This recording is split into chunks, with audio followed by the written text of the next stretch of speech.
Like any other day, Senator Ron Johnson, he had an amazingly false thought that was just swirling around his head. There's lots of room for it. And that one thought was that athletes across the country, maybe the world, who knows, they're dropping like flies as they get the COVID vaccine. So when he was sitting there thinking this, he said, well, who can I tell this to? Charlie Kirk raised his hand and Ron said, okay, watch. We are over 22,000 deaths reported in association with the vaccines. Now, I agree, that doesn't prove causation, but 30% of those deaths, Charlie, have occurred on days 0, 1, or 2. I'm alarmed by that. I'm concerned about that. I think it needs to be investigated, but the Faucis of the world are just blowing it all off, the Biden administration. There's nothing to see here. And of course, we've heard story after story. I mean, all these athletes dropping dead on the field, but we're supposed to ignore that. Nothing happening here, nothing to see. This is a travesty, this is a scandal. Dropping dead on the field, dropping dead on the field. Remember that last weekend of NFL football? Many people said it was the best weekend of football considering the competitiveness of the games. The one thing that definitely happened in every game was multiple players dropped dead on the field. That's what made it so compelling. I mean, it was amazing. Played through death. It was amazing. Yeah, it was like the White Winter Army from Game of Thrones. That was what the game was between. They were just all like zombie football. Can we swear? Can I swear right now? I keep forgetting if we can in this. That's what I was gonna ask beforehand. I'm getting thumbs up. Yes. Okay.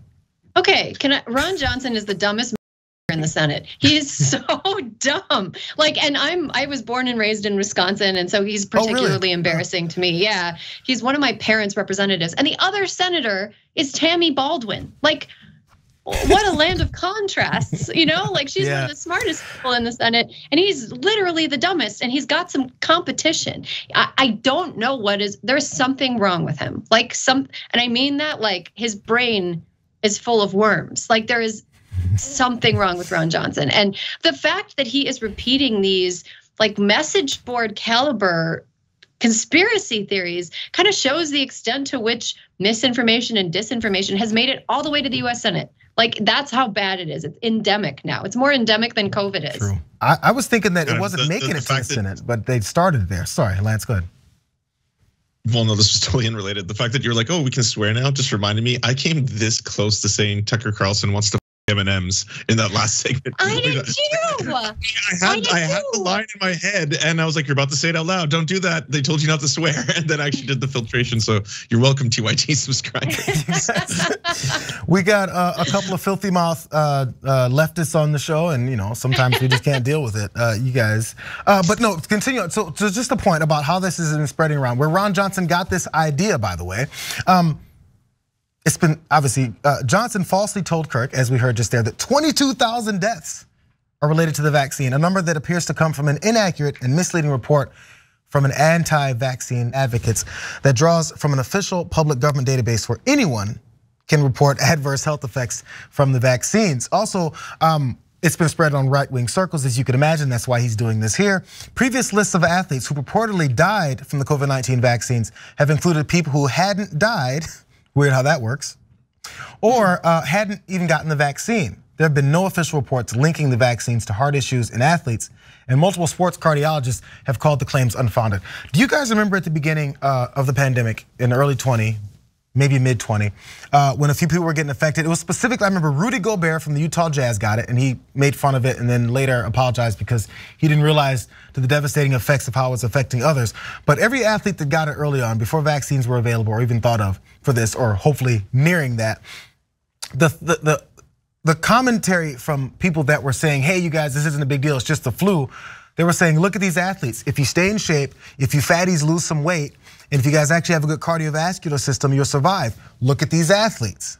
And there was some truth to the point that if you have a better respiratory system or cardiovascular system or just stronger immune system, maybe you have some kinds of levels of fighting off infection, not necessarily fighting it off, but at least handling it better. So if that's the starting point back then, now why are athletes suddenly falling apart over this vaccine? I thought they were these specimens that, because of their athleticism, aren't affected by this. It's really weird how it changes based off of what they need it to change for. But it doesn't have to make sense, as we always see. So, yeah, you know what was weird about that too was Joe Rogan came out and he was one of the people who was pushing for that a lot, saying that like you don't even need to get vaccinated if you happen to be young, healthy, in shape. And why won't anyone talk about obesity or talk about comorbidities or any of these? And I'm not trying to discount that. Like I'm not trying to say that it's not going to be more difficult for you if you catch COVID, if you happen to be overweight or something like that. I don't think anyone's saying that. But at the end of the day, like when it comes down to it, what's going to give you a better chance in fighting this and not being hospitalized, not having a serious health risk or concern is most likely be getting vaccinated. Like that's like the data kind of just it should speak for itself by this point. Well, Lance, you say that because you're sitting there in Vancouver, Canada, where by the way, there's vaccine mandates going on and there's these truck drivers who are upset about it. And I think they're blocking roads, they're causing riffraff. Unvaccinated Canadian truckers are re-entering Canada from the US and they have to get tested now and also quarantine themselves, and they're not very happy about this. And Charlie Kirk is backing them up. He doesn't understand this. This is ridiculous. Also, by the way, unvaccinated foreign truckers are now barred from even entering Canada. So how about you guys up there? Let's listen to what Charlie Kirk's issue is with this, because this is a big issue. I mean, we got Canada to deal with, and we definitely have this very serious import that we need. Watch. The Canadians are some of the most loyal, lovely, friendly people, and they've always had America's back. And now we should have theirs. Our government should impose sanctions on the Canadian government. I'm not kidding. And say, we will not do business with Canada. We will shut down the border until you lift these vaccine mandates. You want to choke out Justin Trudeau? Tell him he can't bring his maple syrup into America. Hell yeah. Oh my gosh, he knows like one thing about Canada. Totally. That's to tell when it's like hockey maple syrup. It's like, okay, say a third thing about Canada. If you can't say a third thing about Canada, you have no business talking about Canada. My God, okay. This is a little bit of a sidebar, but this is the after show. It's a little bit more loose and relaxed. Charlie Kirk is really an example of how conservative media is like affirmative action for unattractive, mediocre, young, white conservatives. Like you can be really uncharismatic. You can really have nothing going for you. You don't even need a brain. And as long as you're like under 40-ish and conservative and loud, you've got a platform. It's really, I mean, maybe he's a great businessman. That's maybe my final thought. If you okay, so if you want to know about the convoy, because yes, it is taking place in Canada.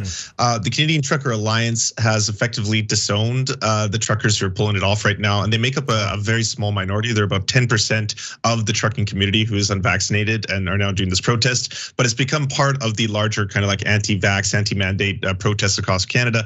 And now, yeah, so everyone's talking about it. I saw Russell Brand talking about it today. Elon Musk tweeted out about it. Everyone is like, this is a movement towards freedom, and every single one of them is like, finally Canadians are rising up against a tyrannical government that oppresses them. And I was like, I don't think any of you understand what that word means. Like all of you were radio silence for years as the Canadian government oppresses Indigenous people and continues to do so, by the way. Nothing out of Russell Brand, no big speeches or proclamations. And now it's like, oh, the truckers, the freedoms, we got it. And yeah, fine, I'm totally down with that. We're gonna hoard the syrup. I want all the syrup. Charlie, I mean, Vermont makes syrup, but it's inferior to Canadian maple syrup. Thanks for watching The Young Turks. Really appreciate it. Another way to show support is through YouTube memberships.